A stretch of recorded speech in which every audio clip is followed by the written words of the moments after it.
Magandang araw mga kababayan, ako po si Bay Joel. Meron po tayong napaka-importanting video na hindi nyo dapat ma-miss.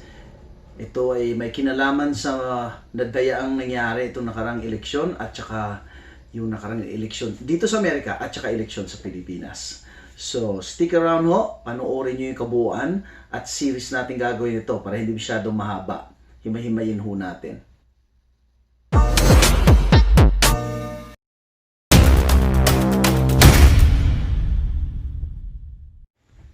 Magandang araw mga kababayan. Welcome to Patriotic Filipinos YouTube Channel. Ako po si Bay Joel. Meron po tayong napaka-importanting pag-uusap ngayon tungkol sa nakaraang eleksyon at yung software na ginamit nila.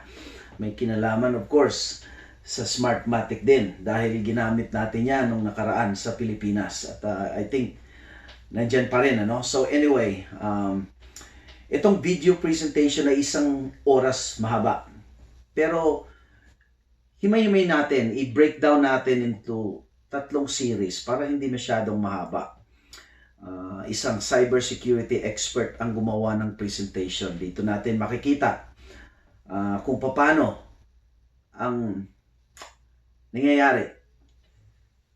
So, paano nilang nakita ang mga dayaan. So, I hope tapusin niyo yung video. Hindi lang ito, yung magkasunod na series dahil isa sa mga series makikita ninyo ang actual na nangyari habang pinapalabas ho sa TV.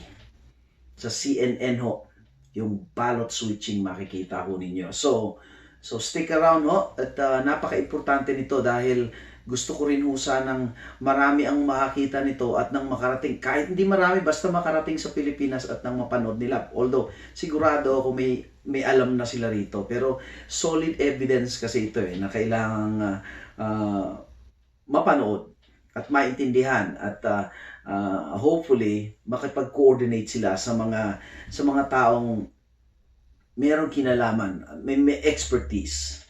So, isang napaka-importanting issue ito pag-uusapan natin ngayon. So, stick around.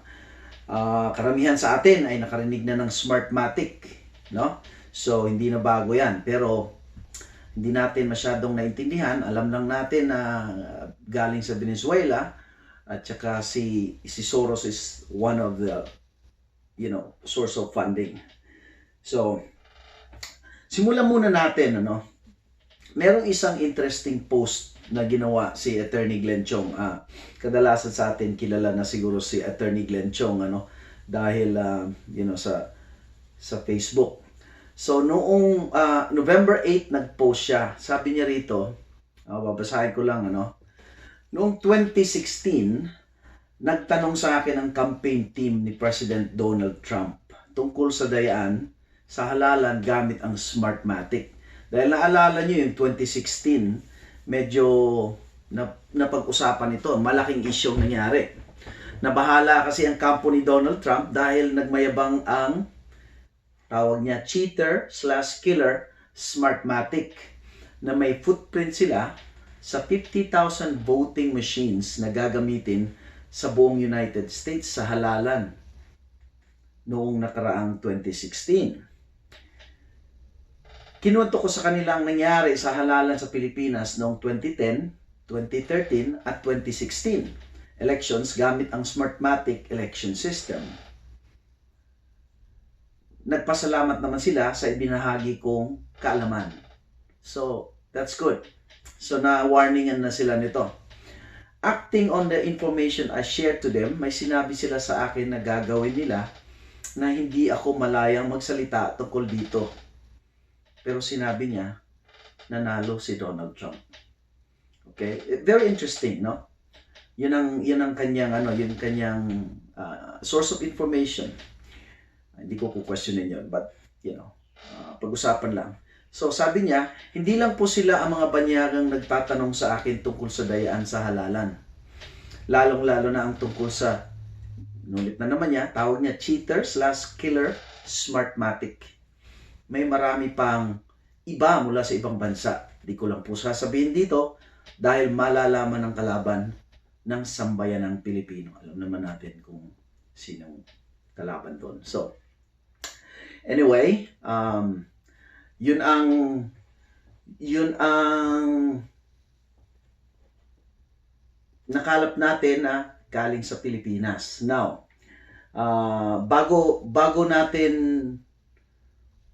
well, anyway, mamaya natin idagdag yung ibang informasyon. So sa ngayon, katulad ng sinabi ko, hahatiin natin itong video dahil mahaba, review natin into 3 segments or series para hindi masyadong mahaba. Ilalagay ko yung link ng YouTube channel para sa full length ng original source ng video, para doon sa mga interesadong panoorin ng kabuuan na hindi na dadaan dito sa atin. But hopefully, i-share ho ninyo.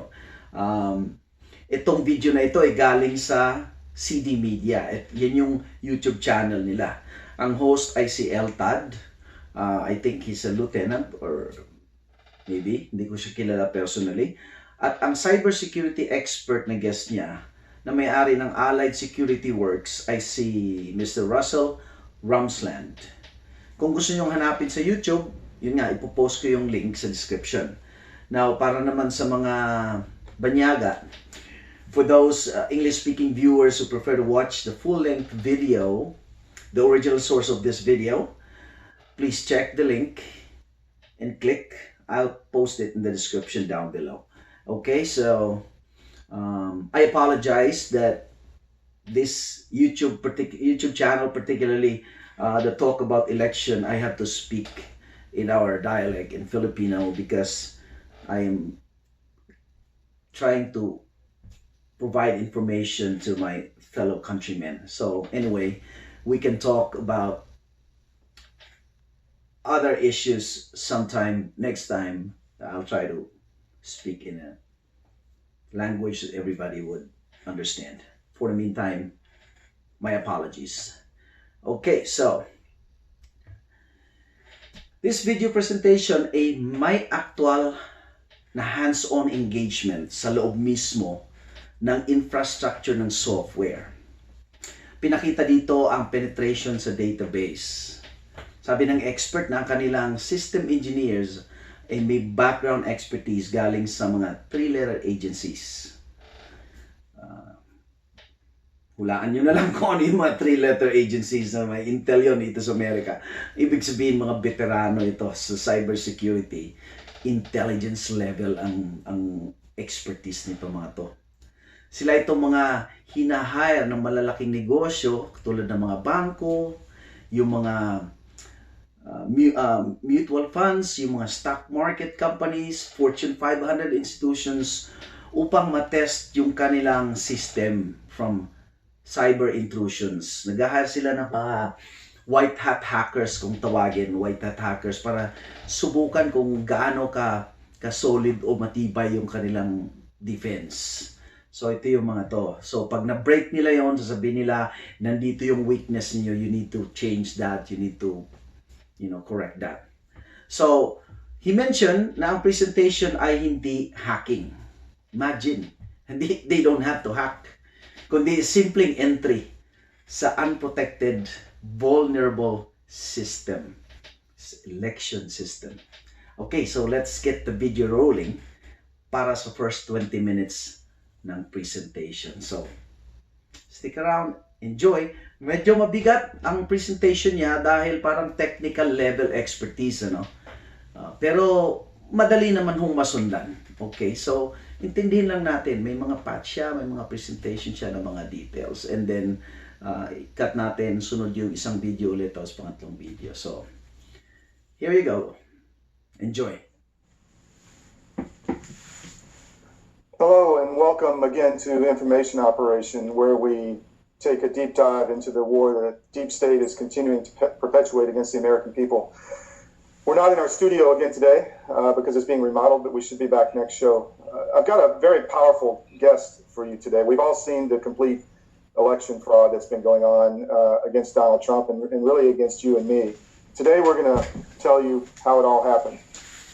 Russ Ramsland is a founding member. Let me get the name of the company up. What's the name of your company, Russ? Allied Security Operations. Thank you. And he's, well, I'm just going to let Russ introduce himself and kind of turn it over to him because the information he has is quite shocking, and we want to get this out there. Go ahead, Russ. Welcome. Well, thank you very much. Delighted to be here, Todd. Our group is a security group. We specialize in cyber operations, but we also do physical security. And we became very concerned. A lot of our guys are pretty accomplished people. A lot of them came out of three-letter agencies. Some of them were very disenchanted with what they saw happening in those agencies under the previous administration. And so we are mostly a commercial firm, but we got involved in looking at the election system because of some logs that some activists brought into us from the Dallas election of 2018, the so-called blue wave.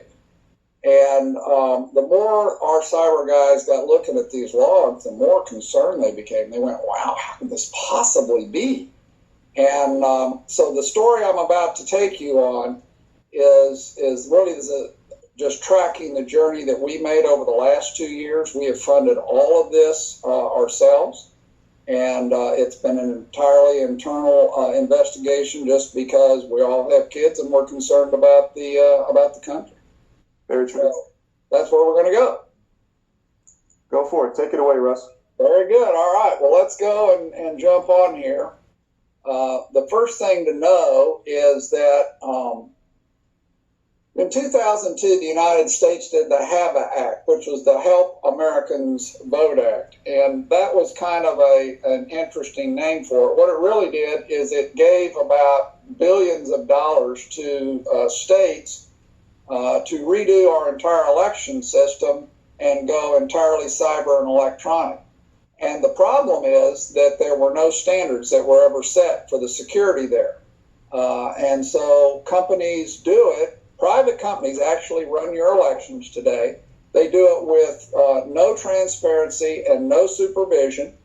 The entire election system, what we're going to show you today, it's a complex patchwork of private companies. There's this myth out there that it's air gap. That is virtually completely untrue today. It's all connected to the internet. It's all susceptible to the internet. It's all susceptible to hacking. If you read the voting company's own manuals, it'll tell you that exact same thing. And these guys conduct elections all over the world. Private companies with private shareholders and no transparency. The biggest part of the air gap myth is simply that there is an unofficial database in these county tabulation systems and an official, and the two are not connected. But we see them behind the same firewall, and my guys can easily go from the unofficial to the official, as we're going to show you. As I said, there are no security standards for how this software needs to be maintained or done.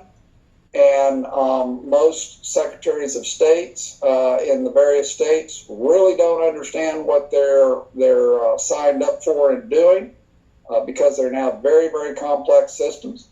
And we found at least a dozen or more entry points where votes can and in fact are being switched. And the software is so bad and so porous that anyone wishing to hack the system and change votes can then also change the audit trail. So what that means is you really have to catch it in real time. You can't go back forensically in many cases and catch what happened. So how did all this happen? Well, on November 14th of 2018, as I said, we had some people who were activists bring in the 1,137-page log from Dallas County's central tabulation system. And we were so concerned about what we saw. So let me start with a definition. Bogus voter rolls, bogus voters, and polling station equipment that's hacked or defective, we all call that voter fraud. And it is real. And it's really out there, and it's going on now in massive amounts. And the polling station equipment really can be hacked. I had a guy sit in his car outside a polling station, and in 3 minutes he was inside the polling station equipment using his cell phone. So all that's real, but that's not what we're talking about today. What we're talking about today is what happens principally when your vote hits your county's central tabulation database and server. And what we're seeing is that actors can take those to remote computing capabilities, they can redistribute the votes, and then they can re-upload them. That is what we call election fraud. And that is the trip I'm going to take you through today. Now, what we saw was very interesting in Dallas. We saw all these errors you see right here. All these errors were on the logs. And at first we thought, well, man, is this just the worst software in the world? And so we decided to compare Dallas and what we saw in the Dallas logs to what was on the San Antonio logs, that's Bexar County. And we used the logic that said, look, if this really is going on, the reason we picked San Antonio is that it's the exact same private voting company running their election. And in San Antonio, it's very, very blue.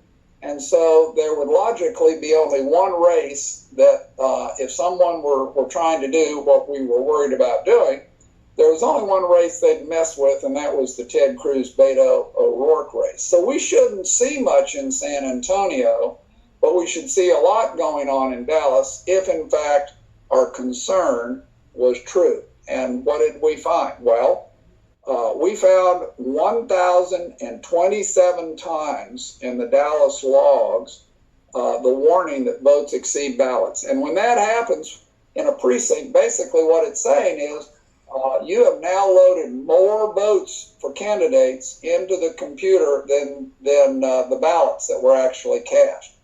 And so between the end of early voting and Election Day, we saw that warning 1,027 times. And by the way, each time is not one vote. Each time can be 20, 30, 50 votes. So it can be a lot of votes here. It never appeared in the San Antonio logs. Hard database reset. Between the end of early voting and Election Day, we saw all the original votes get downloaded from the precincts for early voting. Reports were generated, and then the entire database of them was wiped out, and a little while later it was reloaded from someplace else, not the original data. And we saw that happen twice. Never happened in San Antonio. We saw on Election Day the warning, precinct is already updated. And it didn't matter. The private operator, ES&S, said, well, we don't care. Update it again anyway. And then, of course, many times you'd see a votes exceed ballot warning. Replaced, we saw entire precincts replaced 96 times in Dallas and only once in San Antonio. And then collect audit data from a compact collection. This is not collecting it from the original data sticks that came in from the precincts. This is something different. And we saw that happen 4 times. So right away we went, man, this is not looking good. Now, since we're a private company and we're doing this all with our own money, we said, look, let's see whatever else is out there. And frankly, we were quite surprised to see how many reports and how much info was already out there from very reputable cyber people. We started with the Everest report that was written in 2007. That was Harry Hursty, and I think Matt Blaze was part of that, and a bunch of guys. And they outlined company by company. This is a report about 1.5 inches thick. They outlined company by company all the vulnerabilities and places that people could go in and alter votes undetected. I will tell you that much of what they found in those days is still vulnerable, and it is still out there. We looked at some C-SPAN panels. These were 2 broadcasts in 2016, Cybersecurity and U.S. Voting Systems. These were very technical people on panels, and I think the broadcasts were about an hour each. Matt Blaze's testimony before the U.S. House Committee on Administration in January of this year, And we looked at things like the ES&S security test report that was done in 2017. And so we kept looking at all this, and each time we would see some of these, we would then go and look to see if the same vulnerabilities in these reports still existed. And quite frankly, in most cases, they do. We also read the voter company manuals. We were surprised that the manuals tell you very clearly how an operator of the system at the county level can simply go in and change the votes. We looked at the source code, and we learned some very interesting things about the source code. It's all available out there.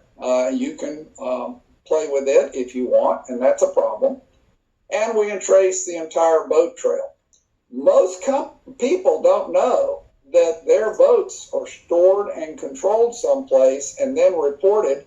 And in 29 states, they're actually reported by a Barcelona company, and your votes are on a server in Frankfurt.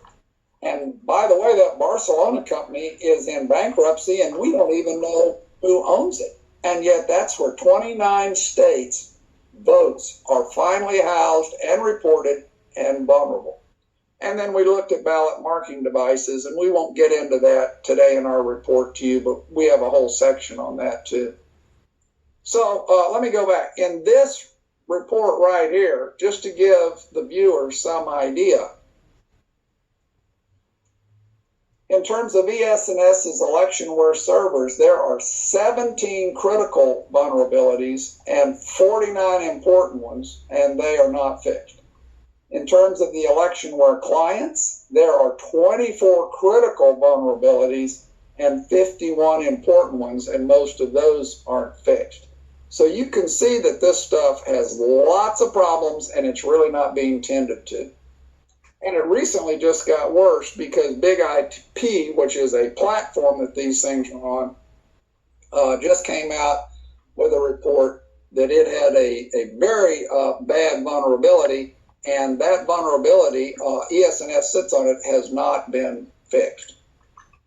So we said, man, this is a real problem. So we looked at 6 voting companies. There's more than this, but we looked at some of the biggest ones, and that would be ES&S, Dominion, Hart, 10X, Demtech, and SGO Smartmatic. And that was about 92% of the market, best we could determine, in 2018. And we simply first went in without doing any kind of hacking or anything. And we just revealed the hidden files behind their public-facing sites, and we were stunned because we found in every case that the administrator names and passwords for critical files are being posted in the open. So that they're telling you, look, here's the key to the front door, feel free to use it and walk right in. We found the voter registration list by precinct worldwide that included, in some cases, personally identifiable information. We saw previous vote uploads. We saw all the source code, and by the way, many companies are using the same basic source code structure in a lot of cases. We found the software was so porous that operators of the system and even outside players can change votes utterly undetected with no audit trail in the case of Hart, or an erasable or changeable audit trail in the case of ES&S and Dominion. And so that means that no evidence of vote changing can actually be found by a really good hacker, if a really good hacker had done this, later on. So when your government says, well, we found vulnerabilities, but we find no evidence of votes being changed, no, you won't. You have to catch it in real time. We got access to their entire AWS databases, clouds. We saw all the ballots. We saw the new Dallas ballot before Dallas did. We saw all the counting and tallying functions. And these are the ones that interrogate the database at the county and actually say how many votes went one place or another. So, in short, some of these guys discovered that any candidate could win or lose by directly altering the votes at the server database level for almost any election that they conduct worldwide. And of course, our concern was If we could do it, then so can bad guys. Salamat at hopefully tinapos ninyo at nasundan ninyo yung buong first, segment ng series na to. Nakita natin, pinakita niya yung evidence of tampering. Okay, so susunod na video may konektado ito hanggang sa last part where makikita natin yung very explosive ito. Kumbaga, bombshell. So, hopefully, magsisilbing aral hindi lang sa atin mga regular na botante, kundi sa mga opisyal, mga politiko, nang malaman nila kung paano mapigilan ang mga ganitong pangyayari. Okay, so see you on the next series video.